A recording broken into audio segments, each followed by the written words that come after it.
নিজের বাবা মার সাথে ইফতারি করতে পারিনি তো কি হয়েছে, আমি চলে গিয়েছিলাম শ্বশুর বাড়িতে আরেক বাবা মার সাথে ইফতারি করার জন্য। হ্যালো এভরিওয়ান, আসসালামু আলাইকুম। কেমন আছেন আপনারা সবাই? আমার ব্লগটি শুরু করেছিলাম ভোর রাত থেকে। ভোর রাতে দুইজন মিলে একসাথে সেহরি করলাম। প্রথম রোজায় যেহেতু দাওয়াত পেয়ে গেলাম আমার ননাসের বাড়িতে, ওইখানে সবাই মিলে একসাথে আমরা ইফতারি করব। এই কারণে আমার সকাল থেকে বিকেল পর্যন্ত কোনো কাজই ছিল না।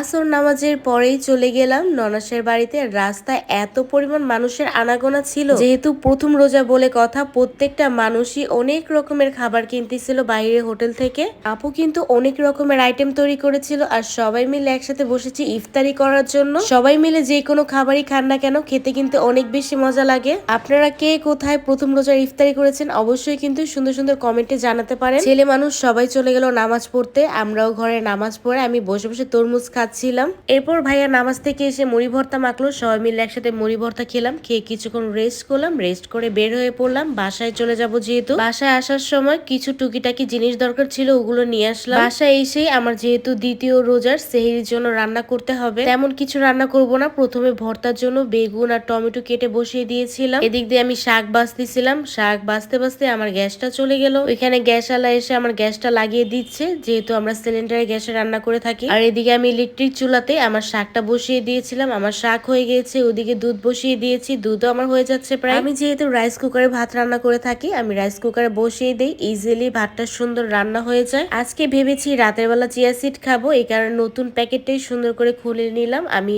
খাওয়ার কিছুক্ষণ আগে চিয়া সিডটা অল্প একটু পানি দিয়ে ভিজিয়ে রাখি। এদিকে আমি চিয়া সিডটা ভিজিয়ে এক সাইডে রেখে দেই। আর আমি একটা বেল নিয়ে বসেছিলাম। আব্বু যেহেতু রোজার একদিন আগে এসেছিল, আব্বু আমার জন্য দুইটা বেল নিয়ে এসেছিল। আব্বু জানে বেল আমি অনেক বেশি পছন্দ করি, আর রোজার মধ্যে শরবত করে খেলে কিন্তু অনেক বেশি মজা লাগে। বেল দুইটা এত বেশি পাকা ছিল, গ্রানে ঘরে থাকা যাচ্ছিল না, খুবই বাউলা হয়েছে। আমি ভোর রাতে একটা ভেঙেছিলাম যে খাওয়ার জন্য, দেখি তো কেমন, অনেক বেশি মজা ছিল বেলটা। আমি ভেঙেই প্রথমে আইচাগুলাই খেয়ে ফেলছি সাথে সাথে, আর মাঝখানের অংশটা রেখে দিছি যে সেহরিটা করে এরপর শরবত বানিয়ে খাবো। আমার জামাই যেহেতু ব্যবসায়ী মানুষ, সে রাতে আসতে প্রায় লেট করে, অনেক 2টা-3টা বাজে আসে। তো সে আসার পরেই চিন্তা করেছি বেলের শরবতটা বানাবো। এরপরে দুজনে আগে খেয়ে নিলাম। আমি একটু বেগুনের ভর্তা করেছিলাম, লাল শাক করেছিলাম, আর গরুর মাংস ছিল রান্না। এগুলো দিয়েই দুইজনের সুন্দর খাওয়া হয়ে গেছে সেহরি।